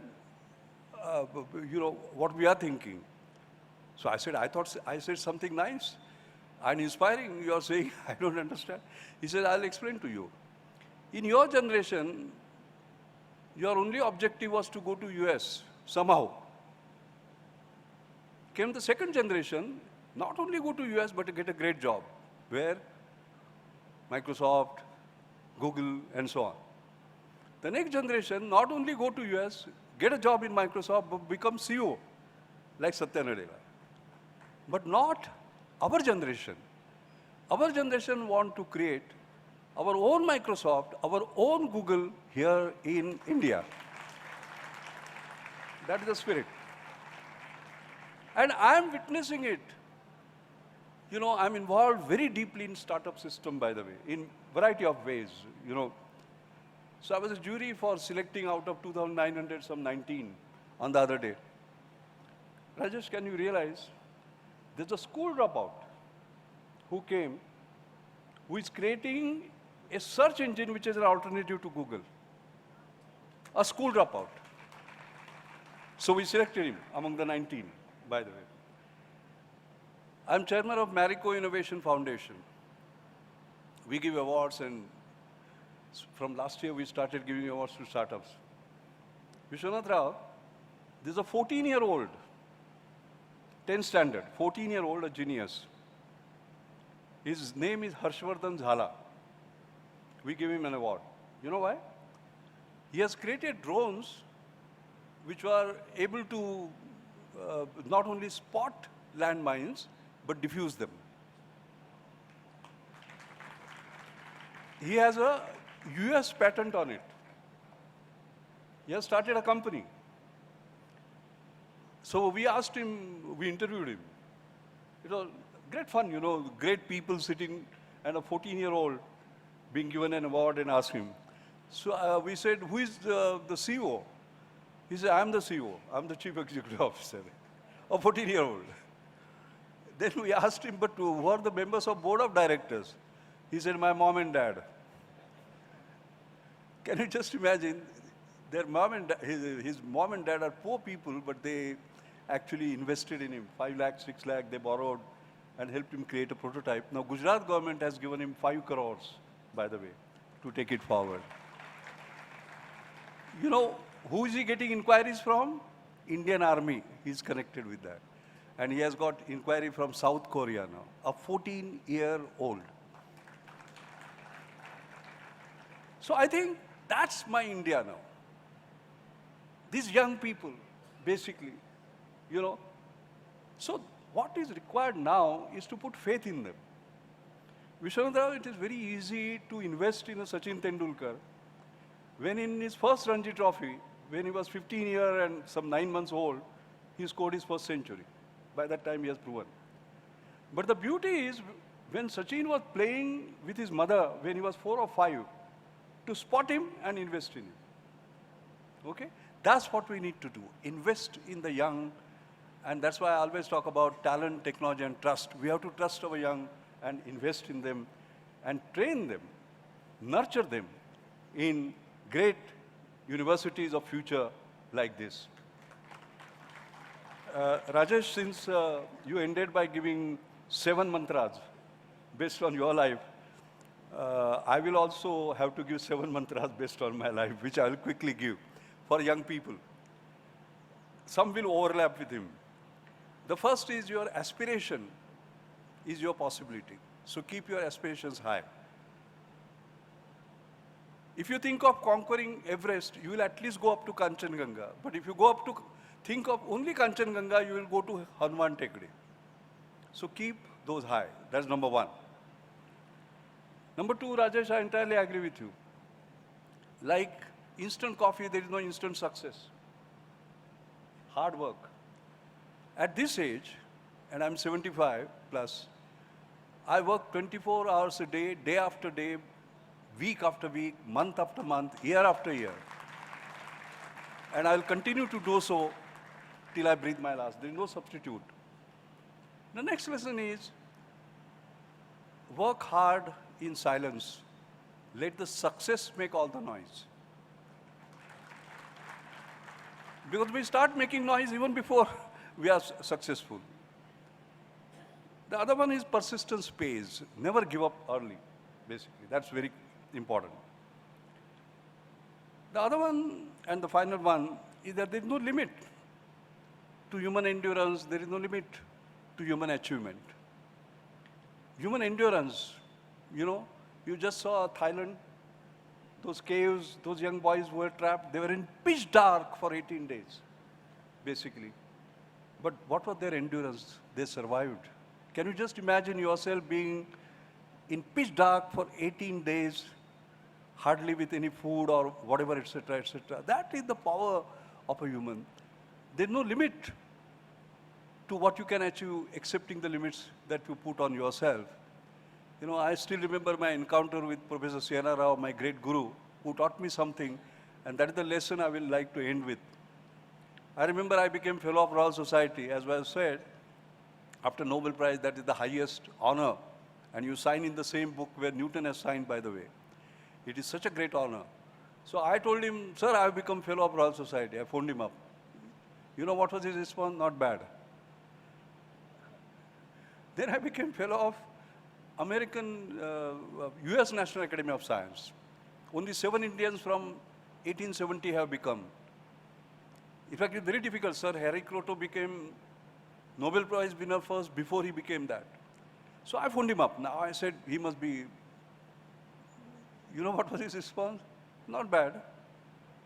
Then I became Fellow of American Academy of Arts and Science, which is an academy that was established in 1780 by Benjamin Franklin, George Washington, right from Charles Darwin to Winston Churchill to Nelson Mandela to Einstein, people have been, 200 Nobel laureates have become members. Only 7 Indians again, somehow or the other. So I was the 7th. So I phoned him up. And again he said, not bad. Then I got upset. I said, sir, what do I have to do to, of course he's a Bharat Ratna, he's a great scientist, of course, as you know. What do I have to do to impress you? And he told me a lesson which I will leave with you. He said, you are climbing on a ladder of excellence, which has no limit. Limitless ladder of excellence. आपण फार अल्पसंतुष्ट असतो, थोडं मिळालं तरी आपल्याला वाटतं भरपूर केलं. So keep on climbing. So I would like to leave you with this particular message. You have this opportunity of studying in this great university of future that has been created for you.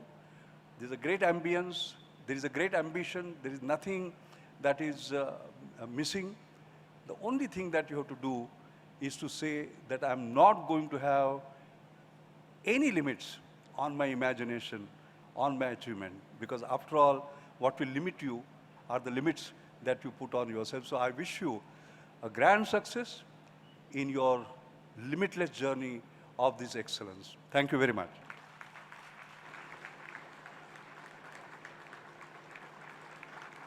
Thank you very much, sir. Your words always inspire us and motivate us. We rarely get such a golden opportunity to listen to our sir. Thank you so much. Now may I please request our founder president, Honorable Professor Dr. Vishwanath Karad sir, to address the gathering.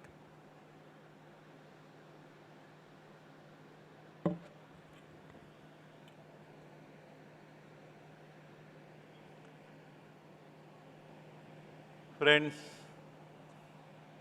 what a good fortune for all of us that on this most auspicious occasion of the Foundation Day celebration of this very unique university called as MIT ADT University, Rajbagh, that we have such an eminent scientist, a thinker, a philosopher, a great man of vision, Dr. Raghunath Mashalkar, who spoke to you just now and gave you the appropriate understanding and spoke a few words of wisdom. Friends, especially I, for one, I have been associated with Dr. Raghunath Mashalkar since 1983, when I had the fortune of meeting him in his National Chemical Laboratory, along with Professor M. Joshi sir, for some reason of framing the syllabus of polymer engineering. This is a very small thing which I am making and quoting to you. But let me tell you, friends, just now his biodata was read and a few comments were made. What are the achievements of this great man called Raghunath Mashalkar? I can only tell you, friends, it's not a praise. I personally feel so proud of this gentleman. And another friend of ours, a brother to us, is Dr. Vijay Bhatkar sir. In my lifetime at least, and in making this World Peace University of MIT or this MIT ADT University, there's a lot of contribution and the blessings given by this great man. I'll tell you why I'm saying these words again and again. I don't know how many positions of the chairmanship of Dr. Mashalkar have been with him. As far as I know, about minimum 40 topmost universities of the whole world have conferred PhD and DSc on this gentleman, Mr. Mashalkar. How many companies in India, including Tata's and Reliance and Bajaj and so many names you can take, and the laurels which he got, like the Fellow of Royal Society of London, being a member of that committee, being a member of Academic Committee of USA, so many awards and prizes, but see the decency, decorum and dignity, and the deep passion and fire in his belly to make this Mother India a very unique country in the whole world. Possibly, I have been telling you, friends, that it was dreamt by the great noble son of India, Swami Vivekananda, that in the 21st century, Mother India will be the India, the country of ours, will emerge as a knowledge code of the whole world. And he is that person who is a pathfinder. If I tell you, friends, the words of wisdom which you spoke just now, they speak his heart and mind. The words with the tremendous passion and fire in his belly, with a great vision and a mission in front of him. मैं इतना कहूँगा भाई कि मेरा अपना सौभाग्य है कि आज मंगेश एंड सुनील राय साहब आपको धन्यवाद देता हूँ मैं कि आपने ये बहुत बड़ा सुंदर मौका चुना और I will say one word. This word is not usually uttered by people, but I can tell you, friends, I sincerely feel he is not the noble son of Maharashtra, but he is a great noble son of Mother India, who was honored by 5 universities coming together. The Symbiosis, the World Peace University, ADT University, then Bharati Vidyapeeth, D.Y. Patil University. On the occasion of his 75th birthday, 5 universities and the chancellors and the vice chancellors coming together and honoring this great noble son of India at the historic place of Shaniwar-Wada. For the first time in the history of Maharashtra and Pune, it happened, and he was the person chosen for that honor. I can only say you, friends, that he has been the chairman of the Scientific Advisory Council of MIT since 1983. कितना सौभाग्य है कि मशलकर साहब ने आज time निकाला. मैं सुनील राय साहब, आज जरा थोड़ी गलती दिख रही मुझे कि हमारे बच्चे जो है, let them have some opportunity to listen to him again, because his words are something very unique, very highly inspiring, motivating, and giving all the innovative ideas and concepts how to promote Mother India. बहुत बड़ा संदेश है. मैं अभिवादन करता हूँ. उम्र से वो छोटे हैं मुझसे. He is 75, 76. But let me tell you, friends, I bow down to him because he has been one of the great noble sons of India. Again, I repeat, and we are grateful to him. The biggest or the largest dome and the parliament which is being held on 2nd October 2018, for the first time called as the MIT, not the World Peace University, MIT ADT University, but the World Parliament of Science, Religion and Philosophy, and for which he is the chairman of the advisory council for this whole event. He is our guide and guru. And I remember it was in the year 1996 when we had the fortune of listening to his words of wisdom. And since then we have been together trying to prove that we are worthy of his confidence. His message has been so unique, so transparent, so pure. The purity of mind, purity of thought and purity in action. कई अनुभूति करनी हो तो मेरे भाई साहब जो है रघुनाथ मशलकर साहब से मिलिएगा, दर्शन करो भाई. ऐसी विभूति नहीं मिलती है. स्तुति की बात नहीं, लेकिन मैंने जो अनुभूति किया जीवन भर, ये जो संत ज्ञानेश्वर के नाम पे जो वर्ल्ड पार्लियामेंट के नाम पे जो वास्तु बनी है, हो सके तो देख लेना. शायद अभी उसका प्रोसेस इरेक्शन तो हुआ, कैसे हुआ पता नहीं, लेकिन मेरे भाई मशलकर सर जिनकी मार्गदर्शन में ये जो काम हुआ है, अभी उसका डिसमेंटलिंग प्रोसेस चालू है अंदर. शायद परसों के दिन के बाद मेरे ख्याल से मुझे भी स्वयं या आपको भी शायद फिर से देखने नहीं मिलेगा. जो भी बना है वो ईश्वर की कृपा है, माँ बाप का आशीर्वाद है. और मुझे मालूम है ऐसे जो हमारे भाई लोग मिले जीवन में, इन्हीं के माध्यम से MIT ADT यूनिवर्सिटी बनी. MIT School of Holistic Development, the very unique concept. MIT School of Vedic Sciences and Ethical Management. So many concepts and ideas are emerging in this university. I have hope that we will try to prove worthy of its confidence and be grateful to Dr. Raghunath Mashalkar. Thank you.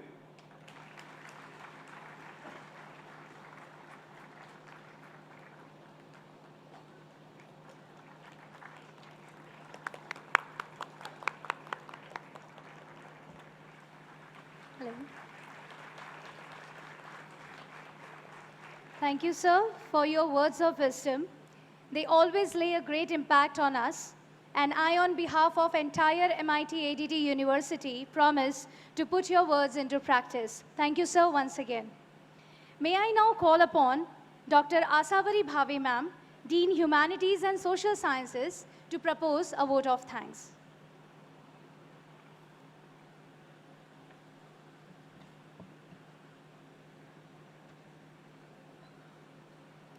A warm and graceful evening to our distinguished and valued guests, Honorable Founder President, Honorable Executive President, Honorable Vice Chancellor, trustee members, respected Mrs. Usha Karad Madam, Registrar Sir, Board of Management, Academic Council members, Dean, Directors, Heads, Principals, colleagues of MIT ADT University, and my dear students, as well as one and all gathered over here.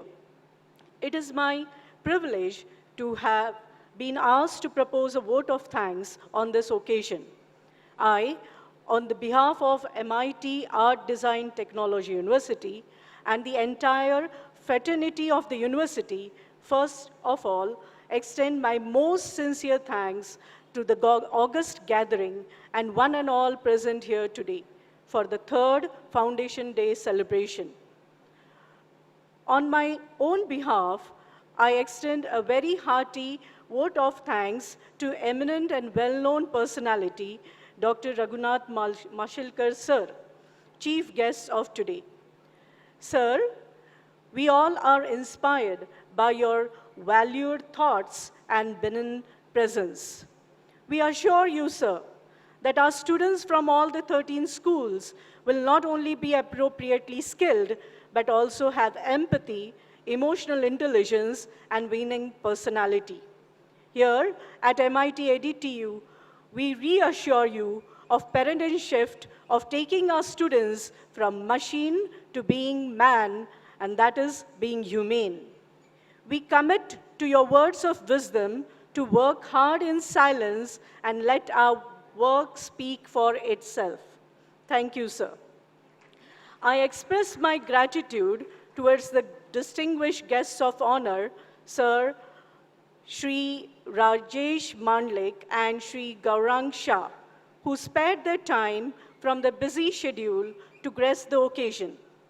My dear students, these distinguished guests have shared with all of you pearls of wisdom, which I am sure each one of you will remember and treasure them.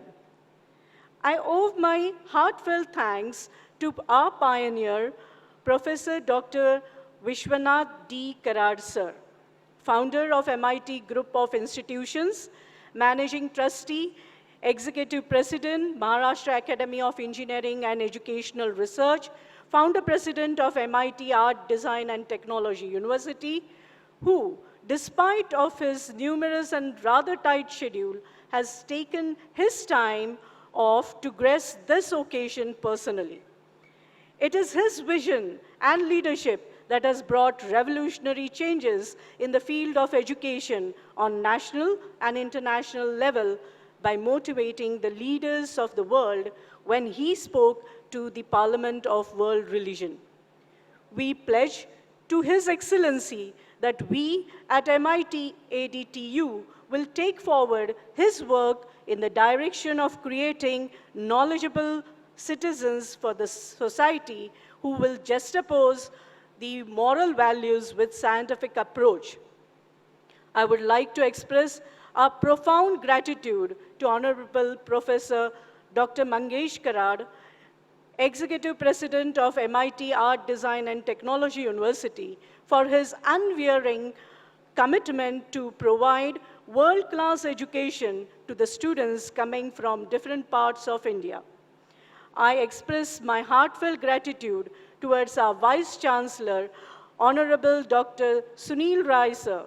He has been our guiding force and a true mentor with his ever-inspiring words.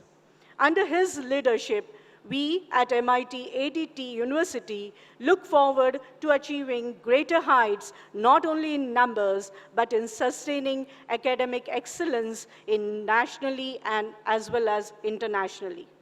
Sirs, we assure you that we'll continue to take our responsibility earnestly and act accordingly.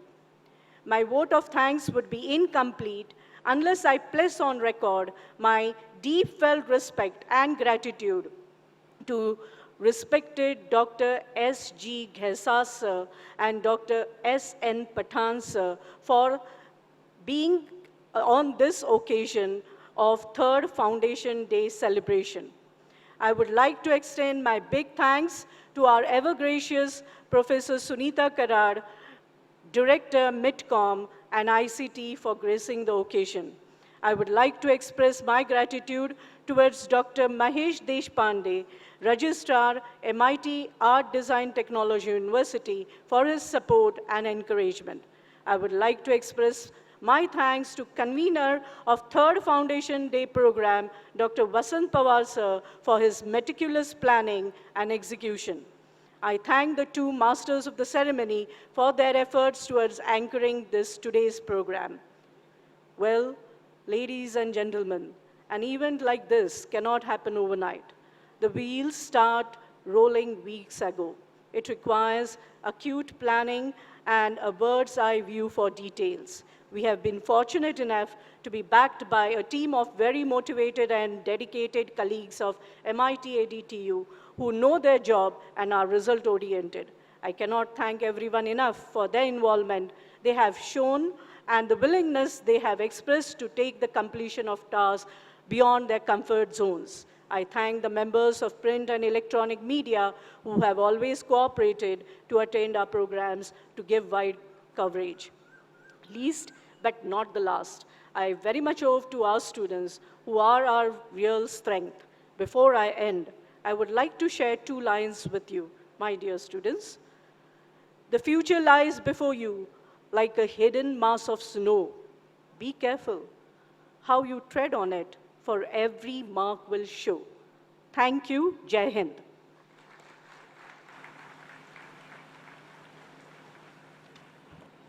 Thank you, ma'am. Now we will stand up for the national anthem.